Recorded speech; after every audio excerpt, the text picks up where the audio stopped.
Đàm Tùng Vận 34 tuổi bất ngờ xuất hiện trong Eger Madrid, mặc váy chữ V khoét sâu đầy nữ tính trên màn ảnh.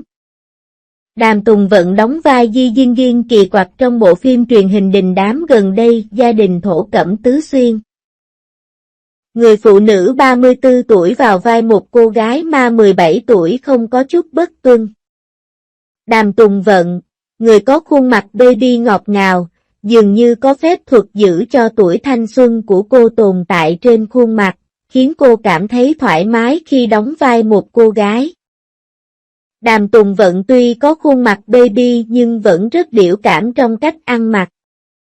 Cô có thể dễ dàng kiểm soát xem đó là phong cách nữ tính hay phong cách tiểu thư, tìm được sự cân bằng hài hòa với khí chất của mình.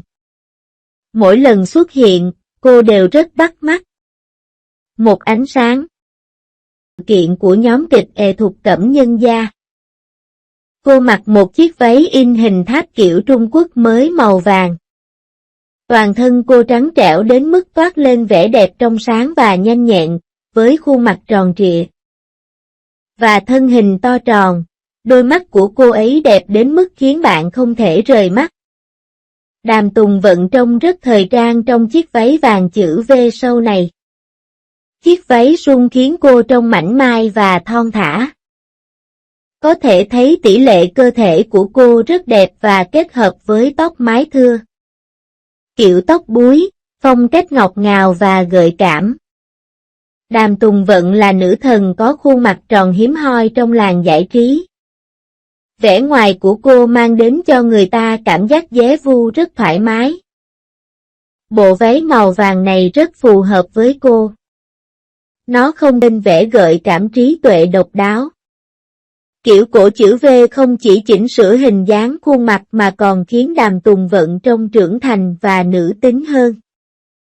Trong hình ảnh mới được phòng làm việc chia sẻ, Đàm Tùng Vận chọn các thiết kế 2 giây đẹp mắt cho những lần xuất hiện gần đây. Nữ diễn viên diện đầm đỏ hút mắt, phần 2 giây mảnh tôn xương quai xanh quyến rũ và làn da trắng sáng. Đàm Tùng Vận còn đeo thêm cài tóc hình tai mèo, tai thỏ trông cực kỳ hắc tuổi. Đây cũng là quà mà fan mang đến sự kiện để tặng cho cô nàng. Ở một buổi quảng bá khác, Đàm Tùng Vận diện váy 2 giây màu nâu vàng, họa tiết cổ điển. Phần cổ khoét sâu khoe vẻ đẹp căng tràn, thân váy ôm sát để lộ eo con kiến vạn người mê. Qua ảnh chưa chỉnh sửa, Đàm Tùng Vận tuổi thật U40. Những hình ảnh mới của Đàm Tùng Vận được phòng làm việc cập nhật liên tục đến khán giả gần xa. Trên các diễn đàn, nhan sắc nữ diễn viên được phong thần, xứng danh nữ thần thanh xuân Cbiz. Ở buổi quảng bá khác, Đàm Tùng Vận đốt mắt người xem khi khoe body quyến rũ trong bộ váy xẻ sâu. Thục Cẩm Nhân Gia của Đàm Tùng Vận được chuyển thể từ tiểu thuyết cùng tên của tác giả Trang Trang. Phim dự kiến dài 40 tập, đang lên sóng trên nền tảng Youku. Theo cập nhật mới nhất, chỉ số truyền thông Vincam và DataWin vào các ngày 3, 5, 12, Thục Cẩm Nhân Gia đứng thứ 2. Bên cạnh đó, chỉ số truyền thông nhân vật quý anh của Đàm Tùng Vận cũng giữ vị trí Á quân. Trước Thục Cẩm Nhân Gia, Đàm Tùng Vận vốn là nữ hoàng chiếu đài đạt tỷ suất người xem ấn tượng. Tuy nhiên, dự án mới cùng Trịnh Nghiệp Thành lại chiếu mạng, cho nên ở thời gian đầu lên sóng, khán giả lo ngại Đàm Tùng Vận sẽ khó làm nên chuyện. Được biết, cả Đàm Tùng Vận và bạn diễn nam đều không phải đỉnh lưu, tên tuổi không bạo như dàn sao hạng S để có thể đẩy view cho nền tảng. Trái với sự lo lắng của fan, Thục Cẩm Nhân Gia sau khi lên sóng đã ghi nhận mức nhiệt độ ấn tượng, thu hút nhiều quảng cáo từ các nhãn hàng.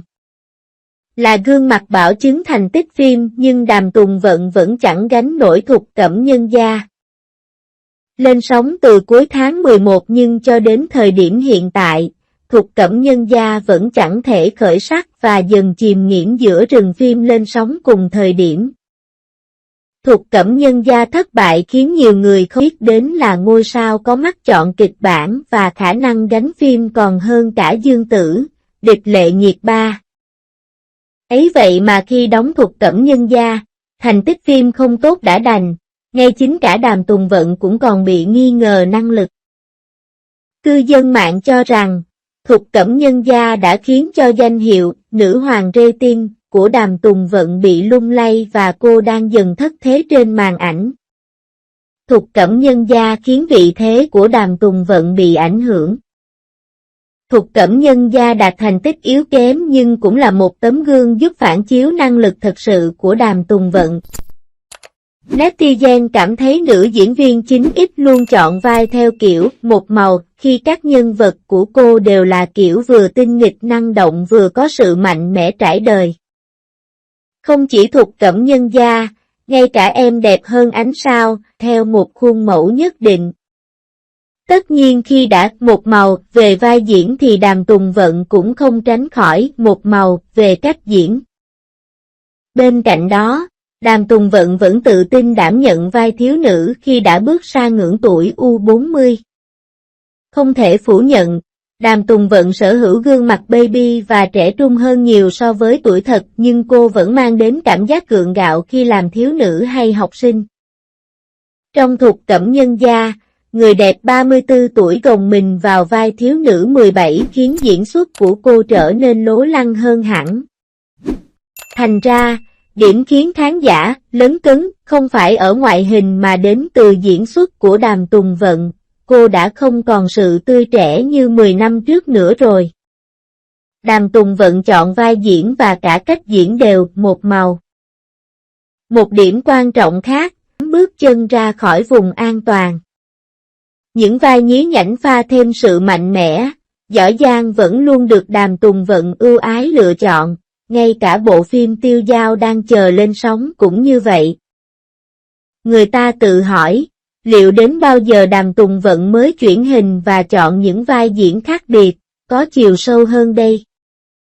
Mà Đàm Tùng Vận của hiện tại cũng giống Triệu Lệ Dĩnh thời điểm 6 năm trước khi đang bị kìm hãm trong hình tượng nữ chính phim cổ trang, thần tượng.